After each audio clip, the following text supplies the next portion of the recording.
Vocês pediram e hoje eu vim falar um pouquinho da minha rotina enquanto analista judiciária do TJM. Se você quer saber mais o que eu faço, vem comigo que eu tenho certeza que você vai se surpreender com o trabalho que eu desenvolvo todos os dias. Vamos lá?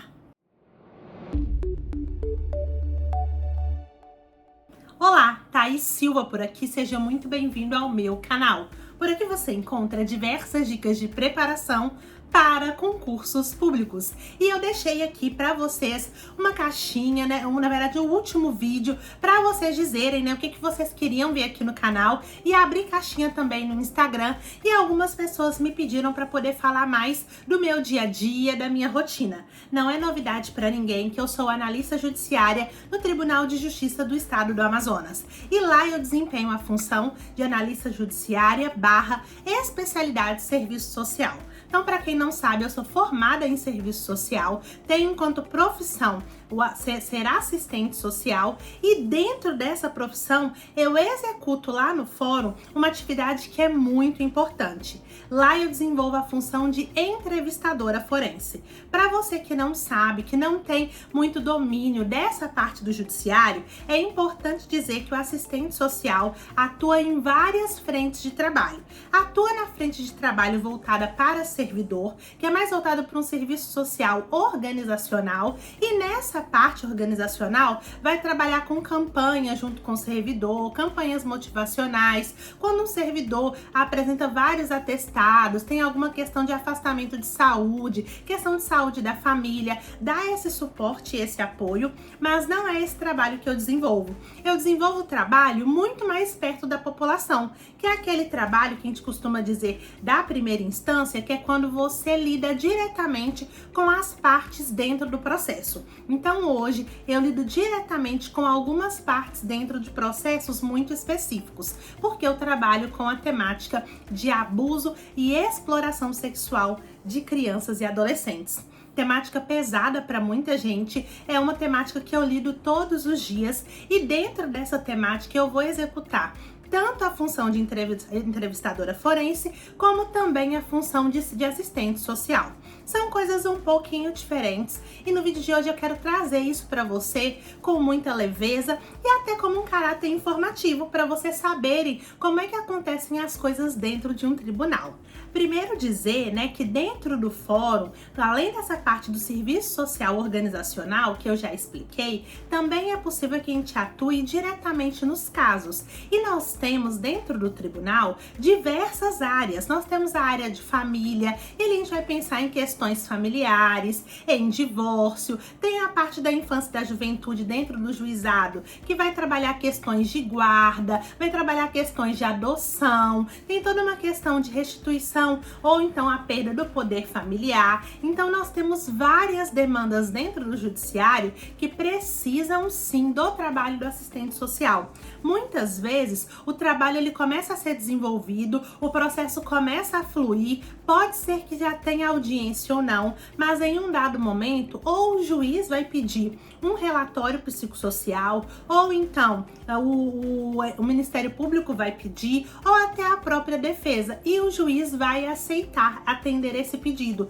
e vai solicitar que o psicossocial, na grande maioria das vezes, o assistente social ele trabalha junto com o psicólogo, pode trabalhar separado, mas na maioria das vezes é um trabalho conjunto, e essa equipe técnica composta por um assistente social e um psicólogo vão fazer um trabalho junto com essa família, podendo ser um trabalho de entrevistas que vão ser realizadas dentro do fórum ou na casa da pessoa, visitas domiciliares, visitas institucionais, quando a gente vai em outros órgãos, vai no conselho tutelar, vai na escola, para poder entender um pouco mais sobre o contexto familiar. Pode ser que a gente tenha que ouvir outras pessoas da própria família, pode ser que a gente tenha que ouvir pessoas da comunidade. Então, dentro do judiciário, a depender da temática, o assistente social ele vai ser solicitado para que ele, a partir do seu olhar e da sua análise, faça um estudo social da situação, e aí, a partir desse estudo que a gente faz, a gente elabora um documento que pode ser um relatório, pode ser um laudo,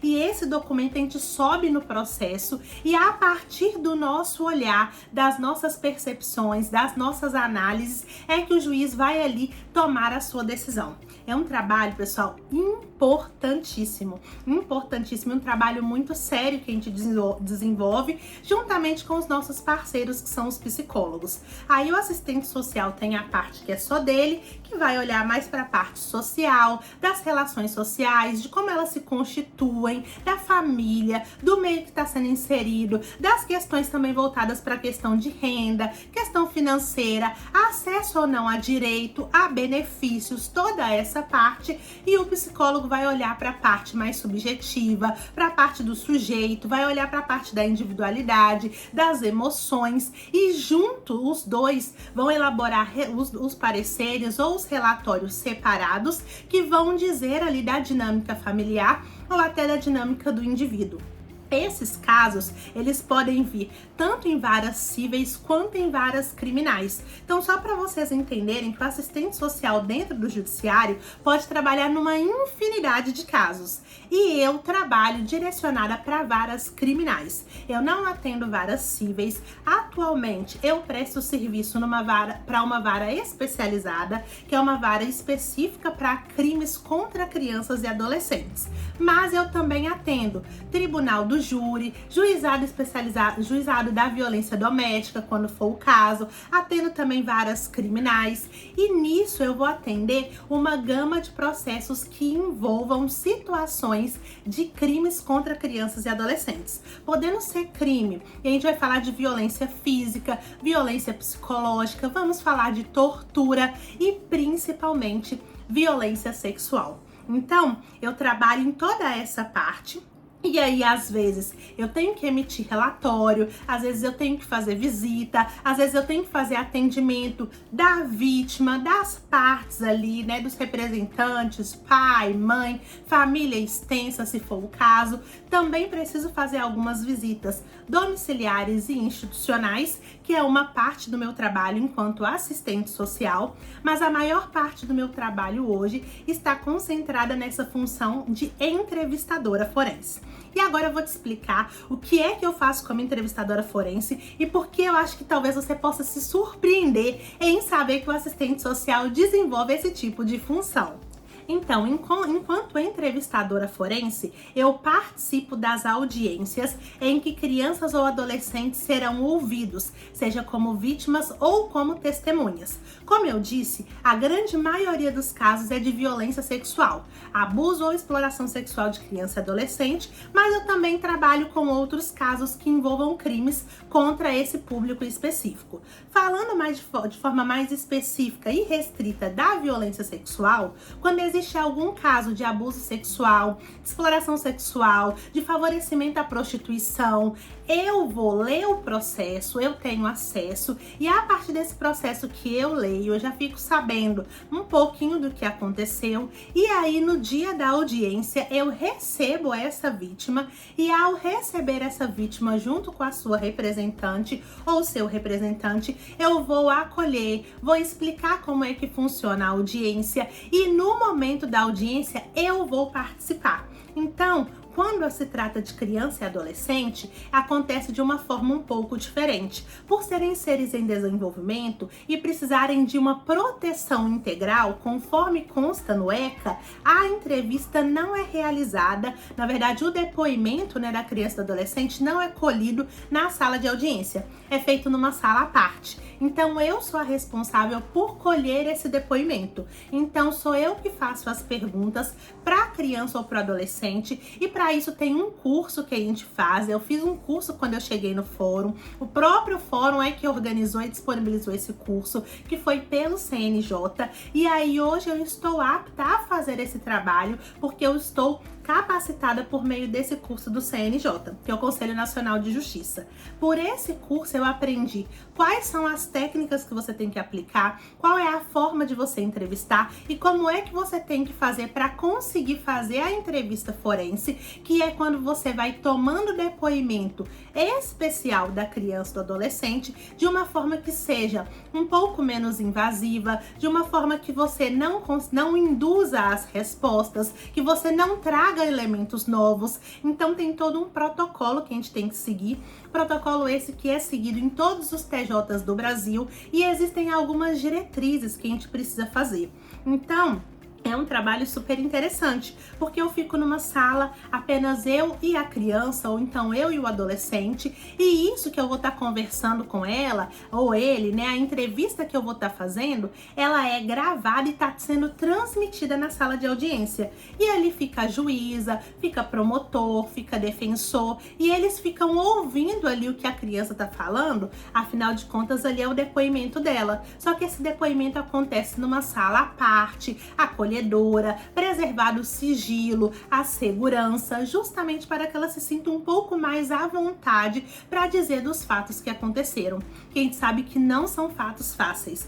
Trabalhar com violência sexual contra criança e adolescente é uma temática muito desafiadora, porque envolve o íntimo da pessoa, envolve a sua privacidade, envolve a sua intimidade, principalmente de seres que muitas vezes nem entendem bem o que aconteceu e que estão ali imersos numa situação que elas não escolheram, que elas não quiseram, que elas não tiveram escolha. Então, trabalhar com essa temática é muito desafiadora, mas também é muito gratificante perceber que aos poucos a gente consegue deixar a vítima ali um pouco mais à vontade, que a gente consegue conversar. Se é o ideal ou não, não sou eu que vou dizer, mas de toda forma é um trabalho que a gente desenvolve de uma forma a tentar deixar a vítima um pouco mais tranquila e acolhê-la para que ela entenda e ela perceba que ela está ali e que ela pode dizer com segurança. Então esse trabalho que eu desenvolvo no fórum, que é um trabalho sim muito desafiador,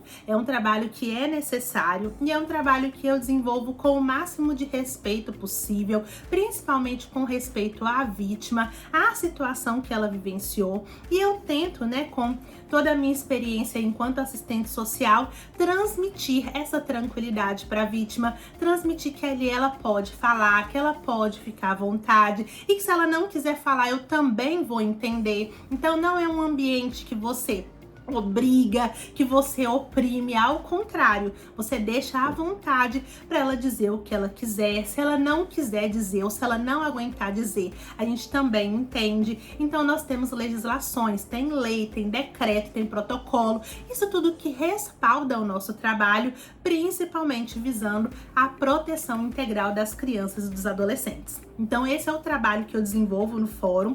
E aí eu queria aproveitar que passamos agora pelo dia 18 de maio. O dia 18 de maio é um dia de alusão a essa luta contra o abuso e exploração sexual de crianças e adolescentes, para te dizer que muitas vezes o abusador está ali muito perto e a gente não consegue ver, a gente não consegue perceber. Talvez a criança ou adolescente está ali sofrendo e você não está conseguindo perceber. Pode ser alguém da sua família, pode ser alguém próximo de você. Se você trabalha na área da educação, consiga avaliar e perceber os sinais. E você, pai, você, mãe, dê ouvidos aos seus filhos, permitam que eles se sintam à vontade com você para dizer tudo o que está acontecendo. Sejam amigos e amigas dos seus filhos e filhas, porque se isso acontecer, ele tem que saber que lá dentro da sua casa ele tem um ambiente seguro e confortável para dizer o que está passando, para não continuar sofrendo.